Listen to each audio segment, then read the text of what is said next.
हरि बोल, जय जय सिया राम। गुरु जी की महिमा और गुरु मंत्र जपने से क्या फायदा है सो बताता हूँ। रामचंद्र अवतार जो लीना, विश्वामित्र गुरु तीन कीन्हा। व्यास पुत्र सुखदेव कहावा, जनमत कीन्ह विपिन त्यागा। विपिन रामचंद्र जी जब लीला करने के लिए इस पृथ्वी पर आए थे,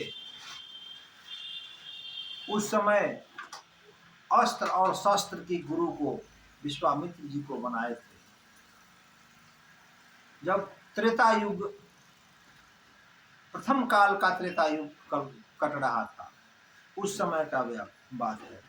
व्यास पुत्र सुखदेव जी जब जन्म लिए तो प्रभु की इच्छा और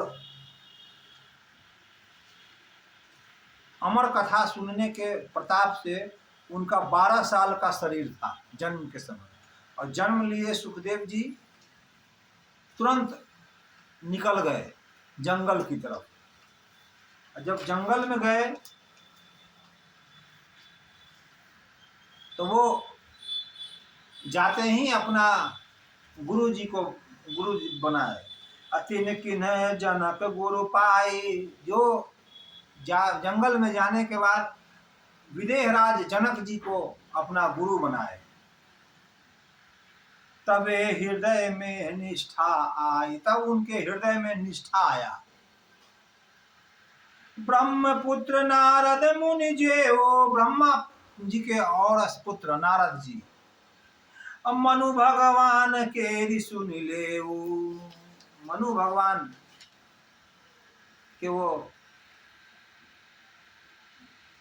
नारद निगुण रहे जब भाई। नारद जी जब निगुण थे, कोई गुण नहीं था उनमें, केवल जन्मे थे और इधर उधर अपना भटकाव में थे। तब की कथा कहो गाई। सनकादिक मुनि सुना रहे हैं यह कथा। दिशाहीन जाए हरि तेरा, दर्शन हेतु सदा मुनि दीरा। जो दीक्षा नहीं लिए हुए है, वो हरि का दर्शन भी करता है तो उसका वो दर्शन सुलभ दर्शन नहीं हुआ, सुलभ दर्शन हुआ, उसका कोई गुण नहीं उसको मिलेगा। कुछ काल रही तब फिर आवो, जहाँ बैठी सो उठाऊ धुबावो। एक दिन लखा मुनीश्वर जवए, हरि से कहो जोड़ी कर तब हे। वो यहाँ वहाँ जब बैठ जाते थे स्वर्ग में, जहाँ भगवान चले जाते थे जब दीक्षा नहीं लिए थे, तब की घटना है। तो जहाँ बैठकर उन्होंने कथा मतलब सुना, पूजा पाठ किया, और उठ करके वहाँ से जब मुनि चलते थे तो ऋषि गण लोग अपना जिस स्थान पर वो बैठते थे उसको वो धुलवाते थे कि यह अपवित्र हो गया। नारद के बैठने से यह अपवित्र हो गया, और दीक्षित के बैठने से यह पद खराब हो गया, इसको शुद्ध कर लो। गोबर से निपवाते थे, उसको शुद्ध करते थे। दीक्षाहीन जहाँ चलिया वो, सो स्थान अशुद्ध कहावो। नारद जी को जब यह बात मालूम हुआ, एक दिन लखा मुनीश्वर जब एक दिन को मुनि जी को ये लग गया, दिख गया बात कि हाँ ये लोग मेरे बैठने के स्थान को धुलवाते हैं, तो वो उन्होंने श्री हरि से पूछा, विष्णु जी से पूछा, विष्णु लोक में जाकर कि हे प्रभु ऐसा क्यों हो रहा है मेरे साथ। मेरे जाने के बाद किसी के दरवाजे पर बैठता हूँ और वहाँ से जैसे उठता हूँ तो वो दरवाजे का आदमी अपना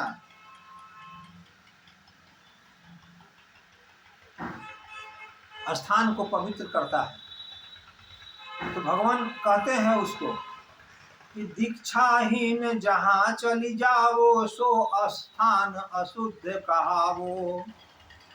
गुरुमुख चरण पड़े जब आही, तब सोई शुद्ध पाई। जो गुरुमुख का चरण, गुरुमुख जो गुरु जी के मंत्र लिए हुए है उसका चरण शुद्ध होता है, और वो जहाँ जाता है वो शुद्ध जगह ही कहलाता है। गुरु दयाल बोले तुम जाओ, हरि की 84 लखी पाओ। आहा, गुरु जी, नारद जी बोले कि अब हमको भी गुरु दीक्षा ले लेना चाहिए। तब श्री हरि कहते हैं कि अच्छा ठीक है, गुरु दीक्षा ऐसे नहीं मिल पाएगा। तुम स्नान ध्यान करके नया नवीन वस्त्र पहन के पंच माला बना लो, या ऐसा माला फूल का, ताजी ताजी फूल का जो, और शयन करो, जाओ रात्रि में सो जाओ, और सोने के बाद जो उठना सुबह में, जो प्रथम आदमी तुमको दिखे उसको गुरु मान लो और उन्हीं से दीक्षा ले लो। तब मोरे भैनिक से मुनि जब ही धीरम देह धरी हरि तब ही। जैसे भोर भया तो हरि धीरम मुनि का भेष बना लिए। धीमर सॉरी धीमर मुनि का वेश बना करके नारद जी के सन्मुख आगे आके बैठ गए। अब गुरु कह कीन को तुम यह पूछो जग राओ, गुरु हम जो तुम कहे 84 की जाओ। तब विष्णु जी पूछते हैं कि हो नारद जी, मंत्र कहाँ से लिए हो? तो नारद जी बताते हैं कि मैं धीमर ऋषि से मंत्र लिया हूं। तब भगवान कहते हैं विष्णु के हैं, जाओ 84 का भोग करो। हरि 84 हमें बतावा, यह को भेद नहीं जान पावा। हे हरि, मैं तो साधारण आदमी हूँ, मुझे 84 का भेद नहीं है, ये हमको कृपा करके बताइए। तो वो कहते हैं कि जाओ धीमर से पूछो और 84 का भोग करो। गुरु दयाल बोले तुम जाओ, हरि की 84 लिखवाओ। और जब गुरु के पास, धीमर ऋषि के पास जब पहुंचते हैं तो गुरु जी कहते हैं कि 84 का महत्व क्या है, इससे पहले जानने से पहले तुम क्या करो कि जाओ श्री हरि से 84 में कितने योनियां है इसका लिखवा कर लाओ। और जैसे श्री हरि लिख देंगे और वो पढ़ेंगे, उसी समय तुम लोट लोट के हंसने लगना, कृत कृत मानना, धन्य मानना आपने। सुनी नारद आए प्रभु पाही, 84 में जानत नाही। मैं लिखी मोहि देहु सुनावा, ताही देख भोक्ति में। तब उसके बाद मुनि नारद जी भगवान के पास आते हैं और कहते हैं कि हे प्रभु,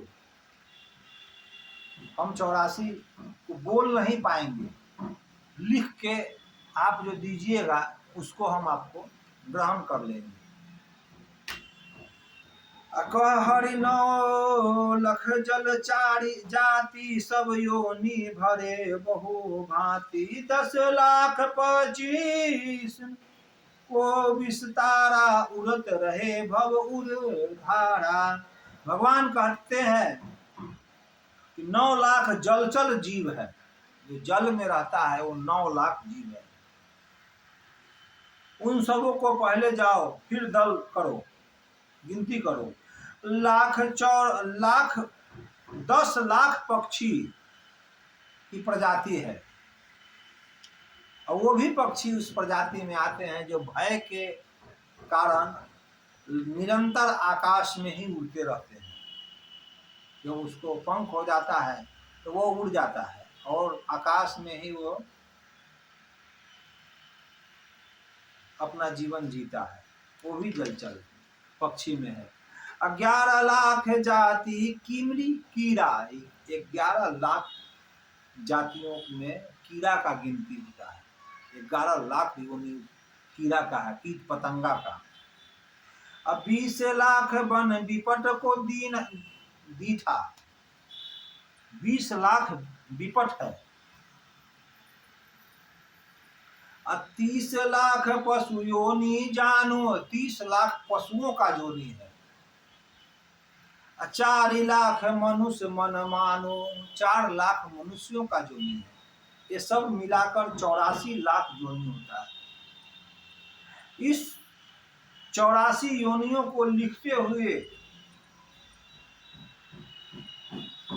भगवान जब दिखाते हैं तो नारद जी हर्ष के मारे हंसने लगते हैं, लोटपोट होने लगते हैं, जो उनका गुरु जी धीमर ऋषि जो बताए थे वो। तब नारद जी पूछते हैं, नारद जी से श्री हरि पूछते हैं कि यह तुमको कौन बताया, इस तरह से लोटपोट करना है। तब नारद जी बताते हैं कि हमारे गुरु जी ये बताए थे।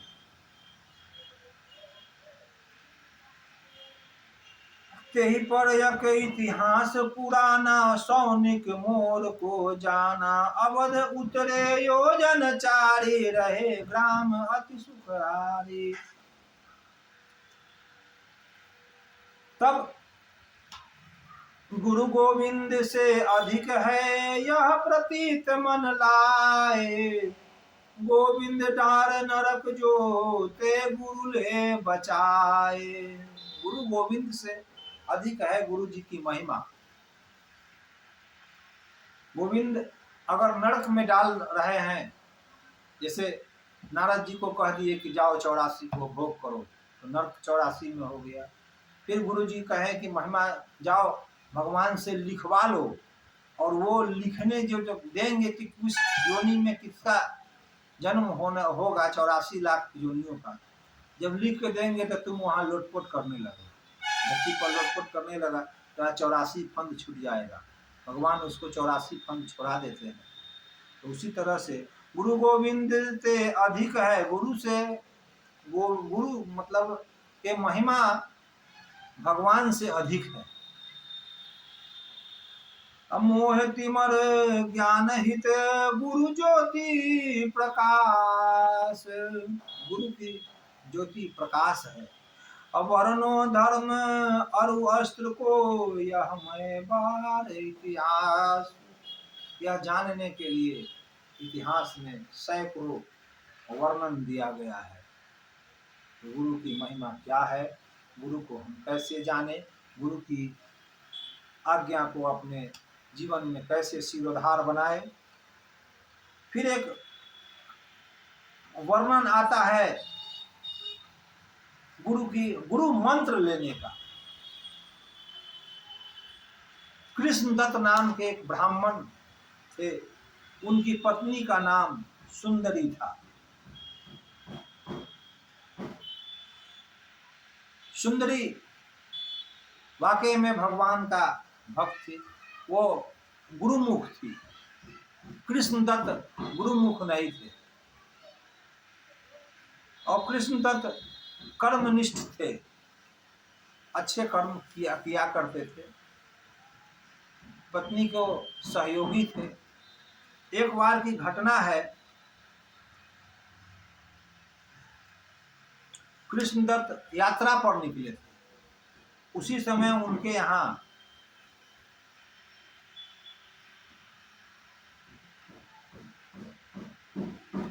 कुछ विप्र लोग आए।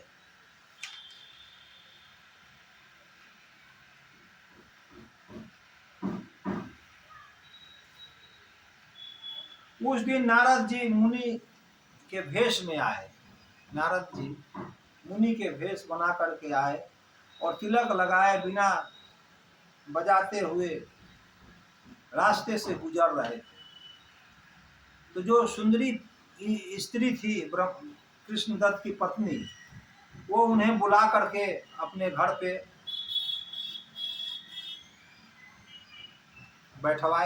बैठाई और पूछी कि भगवान हम खाना अच्छा पकाते हैं, कुछ पाइए, प्रसाद कुछ पाइए।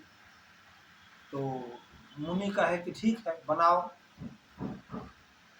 इच्छा के अनुसार जो मुनि बताए वो पकवान बनाए, बढ़िया मेवा मिश्री बस बढ़िया पकाए और प्रभु को भोग लगाकर नारद जी को समर्पित कर दिया। अब नारद जी खाना पा लिए, भोजन कर लिए। भोजन करने के बाद नारद जी उनसे पूछते हैं, वाह, धन्य तुम्हारी माता है जो तुम्हें जन्म दिया, धन्य तुम्हारे पिता जो तुम्हें पालन पोषण किया, धन्य वह पति जो तुम्हारा ऐश्वर्य का रक्षा करता है, धन्य वह गुरु जो तुम्हें दीक्षा दिया, कान में जो मंत्र दिया। तब वो सुंदरी बोलती है कि हे प्रभु, हमारा कोई गुरु नहीं है, हमारा कोई गुरु नहीं है, मैं गुरुमुख नहीं हूं। इतना ही तो सुनते हुए नारद जी उल्टी कर देते हैं, मुंह में हाथ डालकर उल्टी कर देते हैं, उल्टी कर देते हैं। तब महिला पूछती है कि प्रभु उल्टी क्यों कर दिए, मेरा जो भी खाए थे सब उलट दिए। तो कहते हैं प्रभु कि मैं अदीक्षित से दीक्षा मतलब के यहाँ खाना नहीं खा सकता, प्रसाद नहीं पा सकता हूँ, जानकारी नहीं था, मैं पा लिया, अब जानकारी हुई तो मैं तुम्हारा खाया पिया सब उलट दिया। तब सुंदरी कहती है, वो जो नारी कृष्णदत्त के पत्नी, कि हम ऐसा कोई उपाय कीजिए जो हमें गुरु मंत्र मिल जाए। नारद जी उसे गुरु मंत्र कहते हैं कि जाओ स्नान करके आओ। स्नान करके आती है, गुरु मंत्र दे देते हैं। उसके बाद निरंतर आना जाना होता है। कृष्णदत्त इसी बीच में वो आ जाता है। पहले के समय में तो पैदल जाता था तो 4 साल 5 साल 10 साल लगता था यात्रा करने में। यात्रा करके जब आया तो यहाँ देखा कि अरे बहुत वैभव है, चकाचक व्यवस्था है, एकदम चकाचक भगवान के भोग भाग लग रहा है। और मालूम किया कि क्या बात है, पता चला उसको। थोड़ा दिन के लिए वो दुखी हुई कि मेरे न रहते हुए इसने ऐसा किया वैसा किया। फिर मन में होता है कि नहीं चलो छोड़ो, मैं पत्नी के लिए अच्छा हूँ, पत्नी हमारे लिए अच्छी है, ऐसा सोचकर वो अपनी जिज्ञासा जताती है कि जिससे तुम मंत्र लिए हो उससे हमको भी मंत्र दिलवा दो। संयोगवश नारद जी आ जाते हैं। नारद जी भी कहते हैं कि ठीक है मंत्र तुमको देते हैं, जाओ स्नान करके आओ। जब स्नान करने जाते हैं तो रास्ते में एक उनको ब्राह्मण मिल जाता है। वो ब्राह्मण कहता है, नदी के किनारे पर जब स्नान करने के लिए वो तैयार रहते हैं तो कहता है वो ब्राह्मण के मंत्र क्यों ले रहा है, तो अभी मंत्र मत लो, 1 महीना बाद जब उत्तम मास आएगा उसमें तुम पुरुषोत्तम मास उसमें तुम मंत्र ले लेना। पितृपक्ष का मास होता है, वो पितृपक्ष 15 दिन का होता है, उसी में तुम अपना मंत्र ले लेना। ठीक है, वो आया, इनको कह दिया कि मैं अभी नहीं लूंगा मंत्र, और मैं पितृपक्ष में जब आएगा वो समय, उस समय मंत्र आपसे ले लूंगा, तब तक के लिए जय जय श्री राम। नारद जी चले जाते हैं। ये लोग अपना क्रियाक्रम में लग जाते हैं। फिर किसी दुर्घटना में इन दोनों का मृत्यु हो जाता है। मृत्यु होने के बाद जो पिछले कथा में आपने सुना है कि मनुष्यों को मरने के बाद पुनः मनुष्य की गति मिलती है, थोड़ा सा धार्मिक रहते हैं वो, ऐसे को तो फिर अब ये गुरु मंत्र न लिए थे, इनके कारण इनका जन्म हाथी में होता है, और गुरु मंत्र लेकर के अपने जिंदगी को परमार्थ में लगाया। उनका जन्म ऐश्वर्य रानी दरबार में हुआ, राजा के घर हुआ जन्म।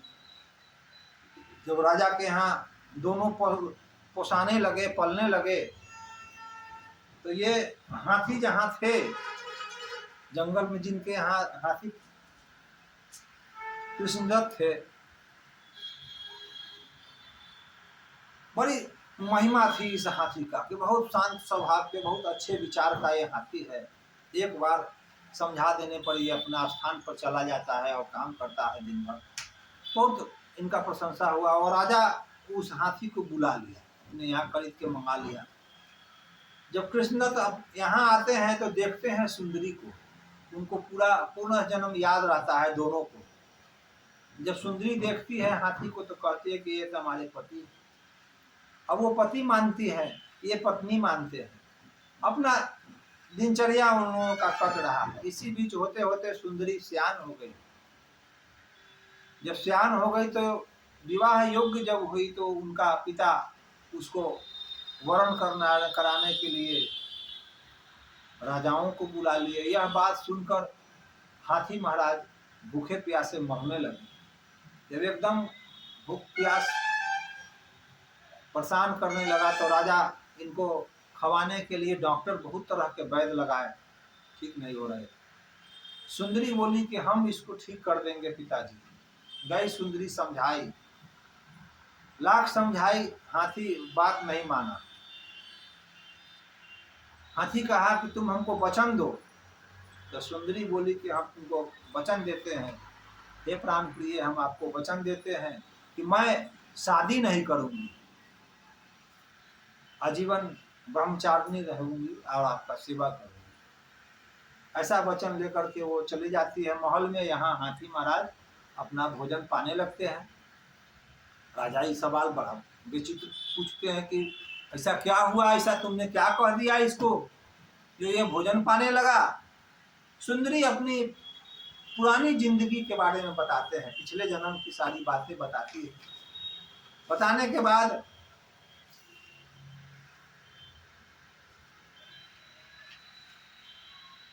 पिता उनके बात पर विश्वास नहीं करती है और स्वयंवर के वो फिर तैयार हो जाते हैं।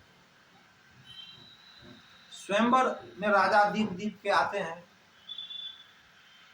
अब सुंदरी क्या करती है कि बिना स्वयंवर किए तो स्वयंवर का मान रहेगा नहीं।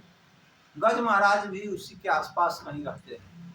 सुंदरी सभी राजाओं को न देखते हुए गई, गजराज को माला पहना दी। यहाँ हुआ हंगामा कि यहाँ राजाओं महाराजाओं कुमारों को, राजकुमारों को माला न पहना करके इसको किसे पहना दी। तब बड़ी हंगामा हुआ। राजा भी बहुत लज्जित हो गए कि ये कैसी हमारी पुत्री है, कैसा हम इसका प्रेम है जो ये जाकर के हाथी को गले में माला डाल दिया है। फिर जानकार आदमी जो भविष्यवाणी जानता है, भविष्य का बात को जानता है, उसको राजा बुलाए। स्वयं नारद जी आए। नारद जी ने उनको पूरा बताया राजा को कि ये ऐसे ऐसे जिंदगी था इसका। गुरुमुख न होने के कारण ये मरने के बाद यम यातना भी झेला है। यम यातना में इसको हुआ कि हाँ, स्वयं प्रभाव बताई कि ये बहुत अच्छे आदमी थे, कीर्ति बहुत किए, पूजा पाठ बहुत किए, परंतु ये गुरुमुख न होने के कारण इनको कोई फल न मिला। और जब इनका जो भी पूजा समाप्त हुआ इसका पुण्य, तो इसको हाथी में जन्म लिया और इसका पुण्य समाप्त हुआ तो इसको पुनः मनुष्य में जन्म लिया, उससे भी उत्तम मनुष्य में जन्म लिया। तो नारद जी एक मंत्र बताते हैं, राजा को कहते हैं कि अगर इस हाथी को मंत्र दे दिया जाए कान में तो ये पुनः पुरुष हो जाएगा, पुरुषार्थ को पालेगा। राजा कहते हैं कि ठीक है, मंत्र दिया जाए। मंत्र जब नारद जी देते हैं कान में, पुनः फिर हाथी पुरुष रूप में, कुमार का रूप धारण कर राजा की पुत्री से विवाह करते हैं पुनः, और वहीं रस बस जाते हैं। तो ये गुरु मंत्र की महिमा हुई। गुरु मंत्र के बिना लिए हुए आप अगर कोई सत्कर्म भी करते हैं तो वो फायदा नहीं होगा। फायदा इसलिए नहीं होगा कि बिना रास्ता जाने आपने मंजिल ढूंढ लिया। जब तक आप मंजिल, आपको ये नहीं हुआ कि हमको जाना कहाँ है, हमको करना क्या है, तो उसको करने से कोई फायदा नहीं। ठीक, मंत्र को अपने जिंदगी में गुरु बनाना चाहिए। मनुष्य को अपने जिंदगी में गुरु बनाना चाहिए और गुरुमुख होकर के ही किसी का कल्याण होता है। गुरु जी की महिमा बहुत है, एक से एक महिमा है। इसी के साथ मैं अपना वाणी को विराम करता हूँ और आप लोगों से विनती करता हूँ कि सभी आदमी गुरुमुख होइए। गुरु जी की प्रेरणा से सकाम भी निष्काम हो जाता है, निष्काम भी सकाम हो जाता है। जय जय श्री गुरुदेव, हरि बोल, जय जय श्री राम।